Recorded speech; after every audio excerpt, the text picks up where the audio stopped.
Artinya begini, kalau eksepsi kita diterima itu juga sebuah proses keterkejutan yang sama juga kepada pihak lawan Insya Allah. ya. Dan juga ternyata tidak dikeluarkan oleh jaksa. Nah ini kan kita juga mencurigai, jangan-jangan nanti tiba-tiba ada saksi atau ahli yang tidak ada dalam daftar, itu tiba-tiba muncul pada persidangan. Kemudian beberapa bulan yang lalu sebelum kita jadi tersangka, itu pihak mereka itu menyangkal ya bahwa Pak Jokowi melaporkan kita dengan pasal 3235. Nyatanya ada di BAP.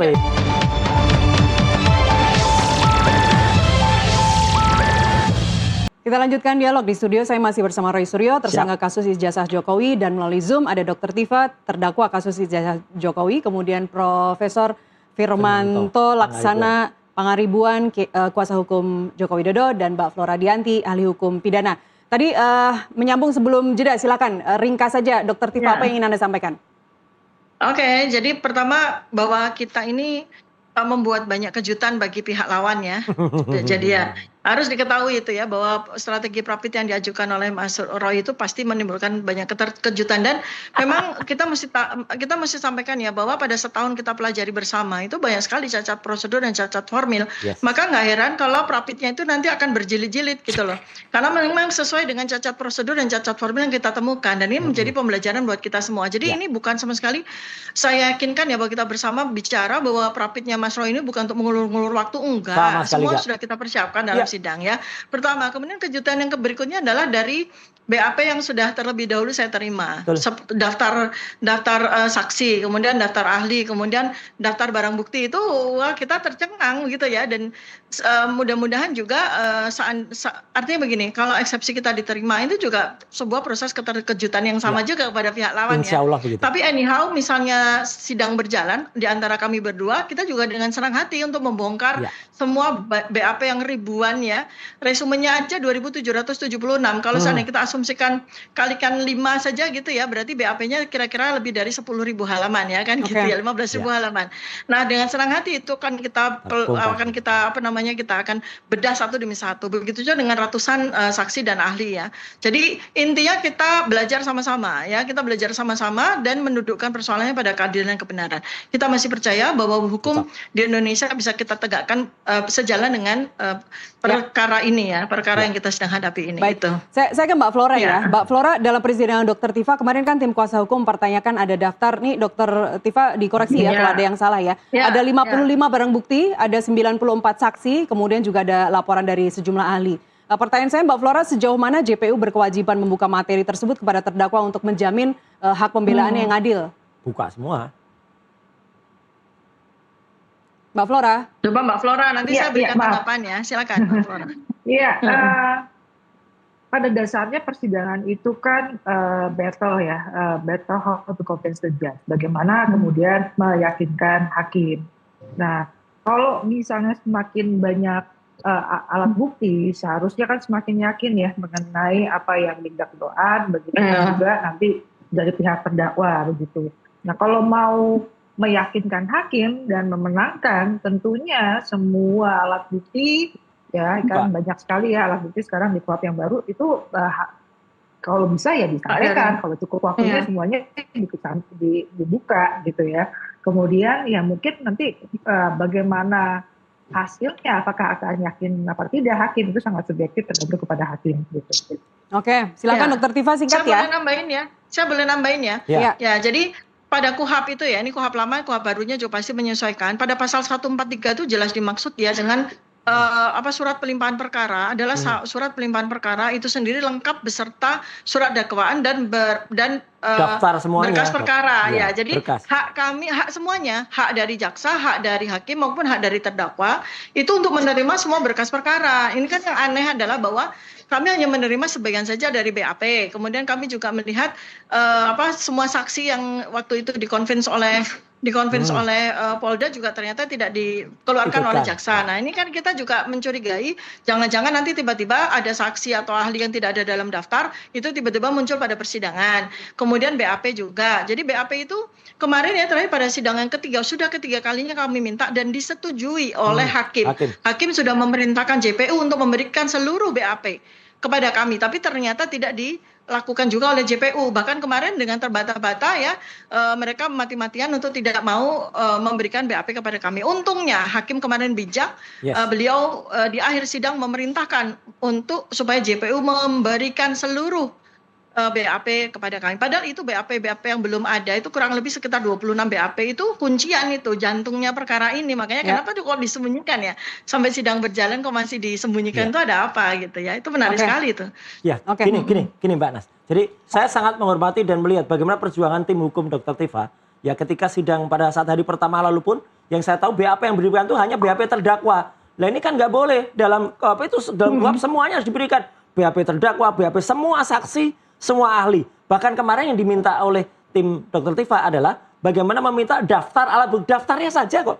Bukan, tapi kan jaksa di sana ya Dok ya itu berusaha mempengaruhi hakim. Ini mereka minta barang bukti. Enggak tapi untungnya hakim Bu Kristina Ernawati itu alhamdulillahnya bagus ya dan itu tegas dan saya menjadi saksi sendiri bagaimana perdebatan itu akan berguna juga bagi saya. Demikian juga pra-peradilan akan berguna juga untuk Dr. Tifa. Oke. Mas Roy, pihak Anda kan menyoroti ancaman pidana yang 12 tahun. Ya, betul. 12 dan 8 tahun. 12 dan 8. Apakah tingginya ancaman pidana yang 12 dan 8 itu sebenarnya menjadi alasan utama Anda mengajukan pra-peradilan yang ketiga Iya, ini? karena ini kan pasal selundupan.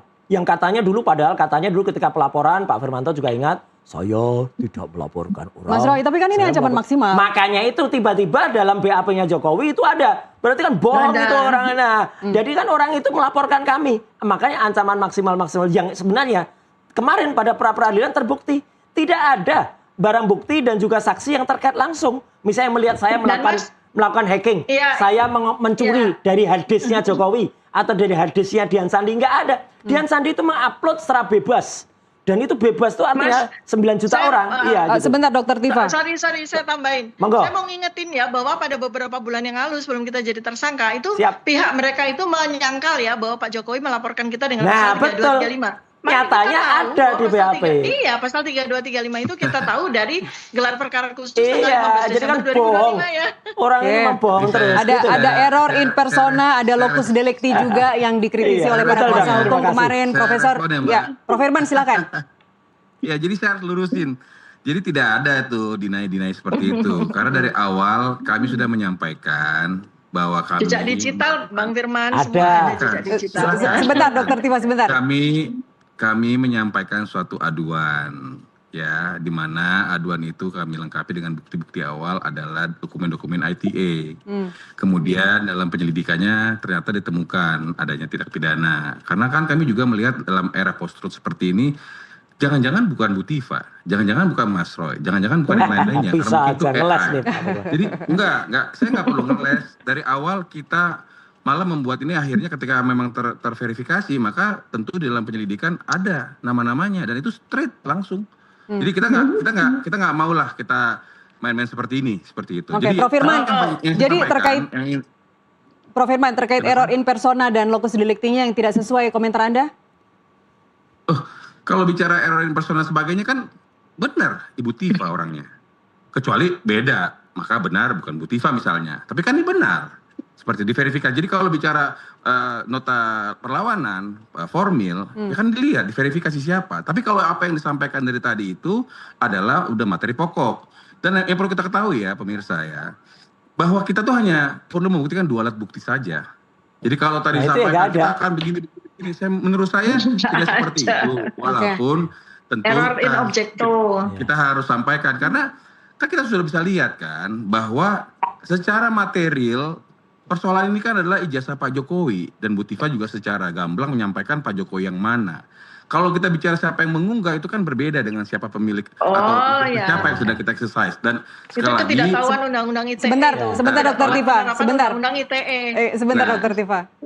Sekali lagi kan ini sudah masuk ke dalam materi dan saya yakin karena kita sudah berbicara segenap materi berarti kan ke pembuktian. Jadi saya pikir udah tepat itu tadi ajakan Bu Tifa juga sabar kita tunggu. Iya udah benar makanya kita tunggu aja. Tentu kan jaksa akan menggunakan semua. Itu ya nanti di pembuktian ya Prof.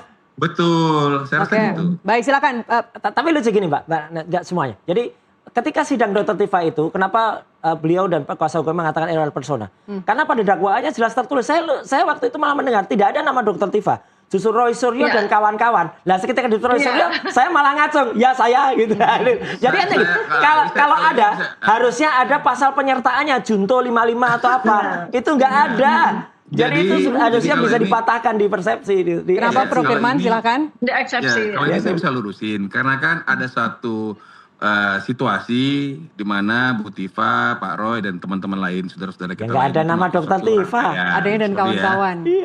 Jadi kan boleh-boleh saja ada suatu situasi untuk berbagai delik itu dibolehkan kok. Di dalam Junto 55-nya nggak ada. seperti itu kan. Gitu.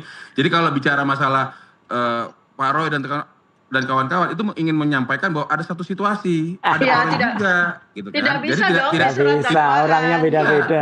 Di dakwanya masing-masing. Kalau baru bicara tetapi di talk show seperti ini, Mas Roy Suryo dan kawan-kawan boleh. Tapi kalau di surat dakwaan itu kan Nggak harus boleh. precise. tetap kan Makanya kita bilang disampaikan error in dakwaan persona. untuk Bu Tifa Nggak ada namanya 5 surat dakwaan tuh ada unggahan. dan kawan-kawan itu gimana ceritanya? Iya, betul. Kan Nanti tadi yang saya bilang. dihukum dan kawan-kawan ya. Enggak Ya kan? dong, Yang kan saya divonis bilang dan tadi kawan-kawan untuk nanti bukan iya. siapa-siapa. untuk menceritakan situasinya Nggak maka bisa, nggak bisa. disampaikan. Ya. Tetapi kalau untuk mendakwanya kan jelas.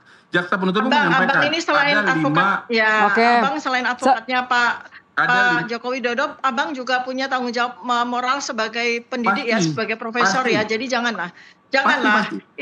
ilmu hukum ini dibengkak-bengkokkan Ya. Oh, hanya tidak. untuk kepentingan klien ada, janganlah ya. Kan kita Kan juga belajar kita bisa sama-sama lihat, kok ya. Bu Tifa, kan dakwaannya sudah dibacakan dengan sangat gamblang. Kan Iya, sudah justru karena dijelaskan. itu, Ya kan? maka Jadi kita lihat kalau pada Bu surat Tifa dakwaan menarik itu. ke sana kemari kan itu sudah masuk ke pokok perkara. Maka saya Abang bilang yang tadi, menarik ke sana kemari, justru ya saya tadi luruskan. Kan tadi dibilang, kok ini dakwanya ke Roy, karena memang kan bersama-sama. Ya, Artinya karena ada Nyatanya seseorang, respon ada kawan-kawan. masih ada juga di Nggak bisa situ. dong, nggak Jadi nggak bisa. bisa. Ada situasi, Mbak Flora, sama-sama. Mbak Flora silakan, Mbak Flora. Iya. Abang, Masing-masing pihak melaksanakan apa yang dilakukannya. Baik. tidak saya kena catat ya, saya pidana, catat kan ya. gitu. Ya, kita sudah dapat poinnya, SPP-nya. Prof. Firman. Terima kasih. Saya ke Mbak Flora, Ya. ahli hukum pidana. Silakan. Terkait error in persona, error in objecto, kemudian juga locus delicti yang kemarin menjadi perlawanan ya Yes. oleh tim kuasa hukum. Pendapat Anda, Mbak Flora? Ya, jadi wah ini udah bicaranya elaborasi ilmu hukum sih Mbak, kalau kita bicara soal locus delicti, tempus delicti gitu. Karena pada dasarnya kalau kita menyatakan bahwa wah ini harus beyond reasonable doubt ya, ini harus jelas nih pasti yang mana. Nah, persoalannya di ilmu hukum kita itu masih juga menganut ya, mengimplementasikan namanya teori offset. Offset itu kita ada 3 macam. Ya, kapan sih suatu peristiwa pidana itu dianggap terjadi? Itu ada 3 teorinya. Ada pada saat terjadinya akibat, pada saat dimulainya perbuatan, pada saat sudah dimulainya ada gitu ya, dimulainya ada akibat dari perbuatan. Nah, 3-tiganya itu sehingga bisa menunjuk ke beberapa lokus gitu, beberapa lokus delikti. Makanya dalam surat dakwaan itu tidak seperti common law system yang sudah pasti di jalan apa, ya tanggal berapa gitu loh. Cuma itu dituliskan setidak-tidaknya di jalan misalnya di Jakarta Selatan atau setidak-tidaknya dalam jurisdiksi Pengadilan Negeri Jakarta Selatan. Itu misalnya. Jadi kita kalau sempat bicara soal ini, maka itu bicara soal ini ya teori hukum gitu loh. Nah, persoalannya memang harusnya ya secara due process of law seharusnya tegas gitu. Gimana nih gitu. Tapi di satu sisi kita memang punya teori hukum yang berbeda. Gitu. Ya. Baik, tapi intinya 2 strategi hukum yang diambil oleh baik Mas Roy maupun Dr. Tifa ini sah menurut hukum ya? Bisa. Ya, sah lah. Itu, ya.